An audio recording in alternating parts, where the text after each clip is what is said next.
Je salue les ministres, notamment mon ancien M. Selim Beytiam, ministre de l'assainissement, le ministre du budget, mon cadet. Je salue donc le président, tous vos collègues, chers amis, honorables députés. Monsieur le ministre, je sais que vous étiez un excellent mathématicien. Je ne sais pas si vos capacités se sont émoussées entre-temps, mais en tout cas, je présage que elles sont intactes. Je reviens sur je ne vais discuter que de 2 points. La question des inondations, le plan décennal, et la question de l'accès à l'assainissement eau usée en milieu urbain. Je ne suis pas d'accord avec vous sur le taux que vous donnez en matière de réalisation sur le plan décennal de gestion des inondations 2012-2022.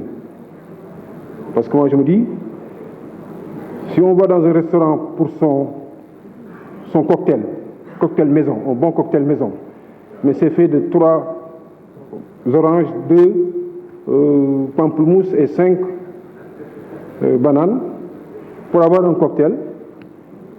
Si on y repart, donc ça fait au total 10, d'accord, mais si on y repart, on te donne 10 bananes, tu n'as pas le cocktail.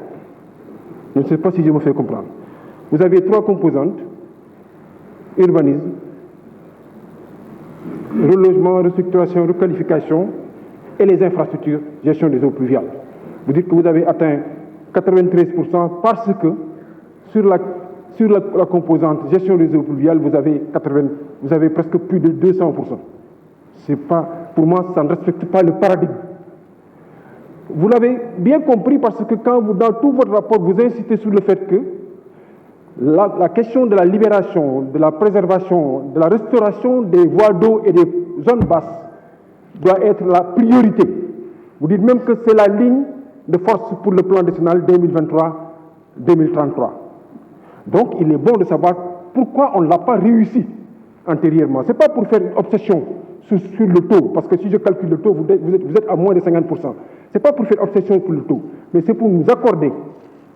Est-ce qu'on a pris les enseignements nécessaires pour que cette fois-ci, vous l'avez bien dit, hein, vous dites qu'on peut régler la question de l'assainissement urbain en insistant sur la libération des voies d'eau et des zones basses. Vous avez raison. Maintenant, qu'est-ce qu'on a appris antérieurement? Si tout le monde est d'accord pour dire que non, on a exécuté à 93%, je pense qu'on n'apprend pas. L'autre question, on n'aura pas le temps de l'aborder, c'est la question de l'assainissement des eaux usées. Je ne partage pas aussi le taux d'accès à presque 90% en milieu urbain. Oui, essentiellement dû à l'assainissement autonome. Mais je me dis que, allez-y dire au maire de Pékin qu'à Pékin, 75% des populations ont accès à l'assainissement.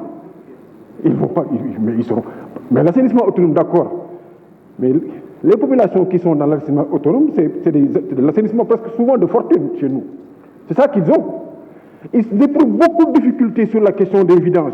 Ils éprouvent beaucoup de difficultés. Mais nous-mêmes, État, vous avez des problèmes par rapport à la pollution des nappes.